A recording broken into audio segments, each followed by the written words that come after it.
once heard a story from Rabbi Krakowski. Phenomenal story. His son-in-law was a learning director, or is the learning director in Camp Bromu.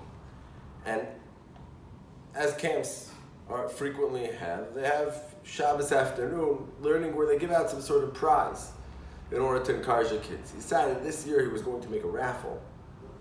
And for every hour that they learned, every half hour that they learned, I think, Mishnayos, they would get a raffle ticket. And they announced this contest the first Friday in the summer. The first prize was a day in the golf cart, that you would be able to go around in the golf cart and camp the whole entire day. And the second prize was to go horseback riding for 2 hours. So there was a Belgian boy, Chaim, who when he heard the second prize, he reeled. He screamed, "Yes, I want to win that." Okay, so he wants to win it. He got to work and he started learning every Shabbos a good few hours, and he accrued a number of tickets. But still, it was a big camp, and there were boys who were even bigger masmidim than him and who learned more than him. And came the end of the first half, they were about to have the raffle, and they draw the second prize first, and he comes out on Chaim from Belgium. So, as often in camp, kids are very often verteinend, that it was rigged. So they came and they told his son-in-law that it's rigged, the raffle's rigged. How could it be that Chaim from Belgium, just because he wanted to win it, that he won it? Lo yachol liyot, it can't be. It's okay, I guess it could be. But he called over all the boys who came over with those tainas that it must be rigged.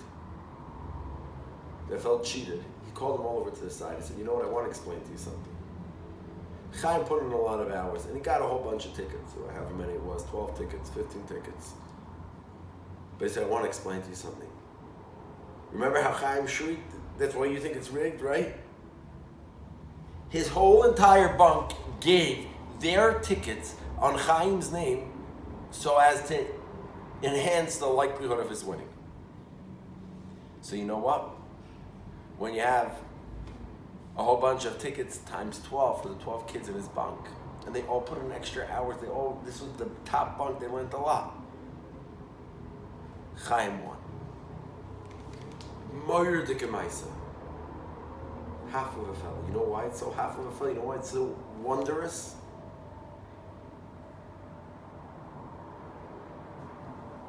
How could it be? How does this story make sense? Kids don't really, usually, your regular American kid his favorite thing to do Shabbos afternoon isn't to sit and plug away to learn for a whole bunch of hours in Beis Medrash. It's not usually his activity of choice, but he might do it, either because he knows it's right, but most likely because of the prize that he's going to get. The prize he's going to get is for him. And over here, they went and they took their prizes and they gave it to Chaim. You know what else doesn't make any sense? Were you a kid? Do you have kids? How long ago were you a kid? Maybe even when you're an adult. Can you keep a secret for a whole month? Can kids, 12 kids, going to sleep every night in the same bunk, eating breakfast with the same bunk, sitting next to each other by davening with the same bunk, hopefully they weren't talking by davening. Learning groups, very often the same kids. All their activities, same bunk. And they didn't spill the beans? They didn't let the cat out of the hat? Unlikely. But hey, it happened. How could it be? Kids. So I'm going to ask a different question. Yonasan, Shaul Melech's son, the heir to the natural heir to Shaul's throne,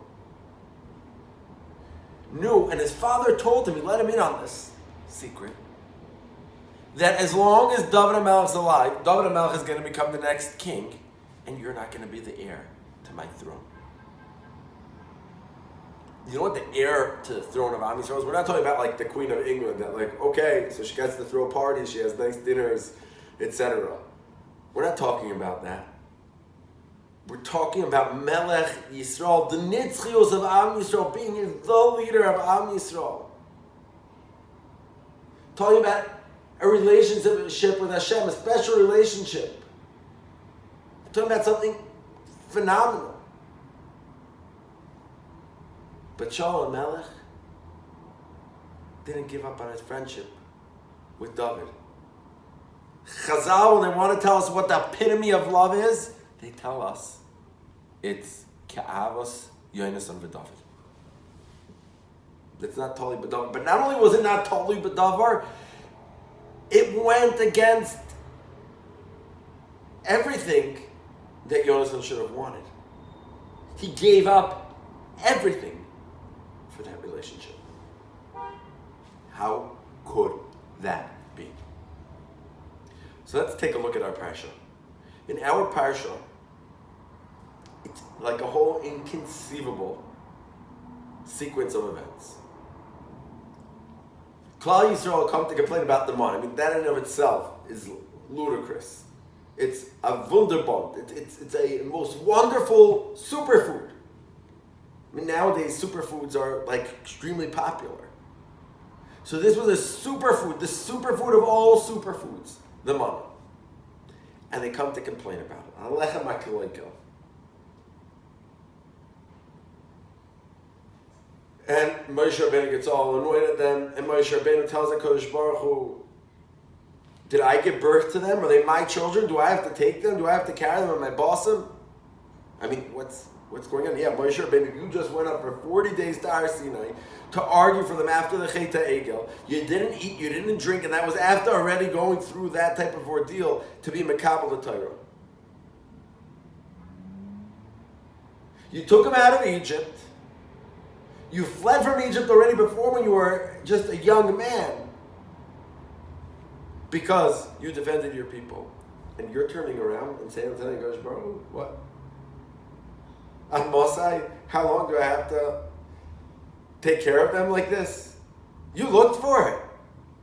You love Klal Yisrael. You stood up for them even when HaKadosh Baruch Hu wasn't willing to. And now you're turning to HaKadosh Baruch Hu and you're asking him on Mosai. And then, what does HaKadosh Baruch Hu tell him? Well, he says for Klal Yisrael that they're going to get meat. They want meat, they're going to get meat, not for a day, but for a whole entire month. Then what happens? He gives them the meat, and everybody who ate it, they didn't get it for a month because they died as soon as they ate it. Again, doesn't make any sense. Then he tells Moshe Rabbeinu to take Shivim Zakenim.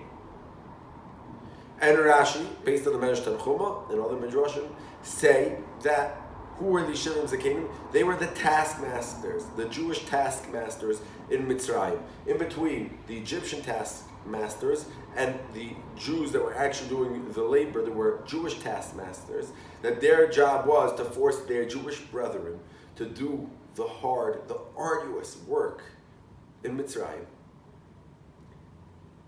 And if they didn't do what they were supposed to, the slaves didn't get beaten. The slave masters got beaten. It was supposed to be in order to create a whole system of abuse amongst the Jews, but you know what happened? The slave masters didn't abuse, didn't force their workers to do more than they could. And you know who took the abuse from the Egyptians? The slave masters. So HaKadosh Baruch Hu tells them, go to the Shivim Zakenim. Medrash Tanchuma explains why. Because they know that love knows no bounds. One more Yisod. Moshe Rabbeinu, in this week's Parsha, HaKadosh Baruch Hu tells him, go to those Shivim Zakenim and give them from your nevuah. But it says, from your nevuah. Not to give them their own new nevuah. And what happens? Then Eldor and Meidor are being misnabe b'machna. They're prophesizing in the camp. Yeshua comes all upset about this. And what's Moshe Rabbeinu's reaction? Halavai. Not only is he not bothered, but he's like, this is wonderful. Halavai that everybody should be having such nevuah. What's going on? The answer to all these questions is two sides, but it's all one and the same. Love knows no bounds. You know why? It's not something physical. It's a ruchnius de kazach. It's something spiritual. It's something that it's not tangible. Things that are tangible are limited. They're confined to space. They're confined to time. But things that are spiritual are above and beyond time, above and beyond space. Aron, Eino Min Minyan. The Aron didn't take up any space in the Kodshe Kodshim. That is holiness. That is spirituality, as they say nowadays. But the physical is bound by space, by time, by limits. The Moshe Rabbeinu comes with a tightness, doesn't know he's worried his love's going to run out. Not because he doesn't love him, so he's worried on Mosai. He's questioned HaKadosh Baruch Hu is how long? He's worried that that's going to end. The Rabbi Shalom tells him, go to the Shirim Zakenim, you'll see that love knows no boundaries. Yonasan's love was real love. It wasn't love that was Tali B'davar, because Tali B'davar, the Mishnah in Perkei Avos tells us, Bat La Isa Davar, Bat La Ahava. If the Davar, the reason for the love, becomes no, so too does the love. But over here, it's Lo Tali B'davar, it's Ahava Be'etzem. It's love, just love. And that's something totally unphysical. And so too is Nevuah. Halavayat, they shall be Nisnabe, and that's what HaKadosh Baruch Hu is telling Moshe Rabbeinu, give from your Nevuah, not a new Nevuah. They're not going to have a new Kayach HaNevuah, a new power of prophecy. It's going to come from you. Because it's not going to take away from your Nevuah that somebody else also has it. That is the idea in our Sedra. But the Kivrei Satava, the Mis'avim, those that had a burning desire to eat meat for something physical, the most physical thing, meat. Hashem tells them, I'm going to send you enough for a month. Because Hashem knows no boundaries. He can give however much he wants. But man can't eat so much after going from spiritual food, from such a superfood to eating meat. It's like in the concentration camps, Lahavdil, when the Allies came in and gave people coming out of concentration camps meat. The body couldn't handle it. Because you know what? Anybody who survived there wasn't surviving in a physical way. They were surviving in a spiritual way. And the Ruach, they couldn't take, the Germans could kill everything else about a Jew, but they couldn't kill his Ruach. And some Jews were able to survive on that Ruach. They couldn't eat afterwards meat instantaneously. The man, which was the most beautiful, the most perfect, it was a superfood. It wasn't just the Ruach, but it was a Kodesh Baruch Hu giving you the Ruach as a matnas chayim. After that, they couldn't just eat meat. And that's the lesson of this week's Sedra. One more thing, though, is where do we use the lashon, the phraseology of avon or davening? Only in correlation with one thing, avo rabba and avos olam. In correlation to Torah, to Talmud Torah, we say Libenu, Binu Lavin Lahaski, Lishmoy Lumay Lam Lishman Lasses, Kodire Talmud Torah Secho, be ahava with love. Torah knows no bounds. The love for another Yid knows no bounds. Those are the two elements, the two takeaways from this Parshas. Everything spiritual, which is two prime examples of spiritual, is Torah and Ahavas Yisrael. They know no bounds. But other things, physicality is totally bound up with being confined. Strive for love, for Torah, for things that know no boundaries. And that's where real godless is, because you can shatter every glass ceiling, because there's no boundaries. Good Shabbos.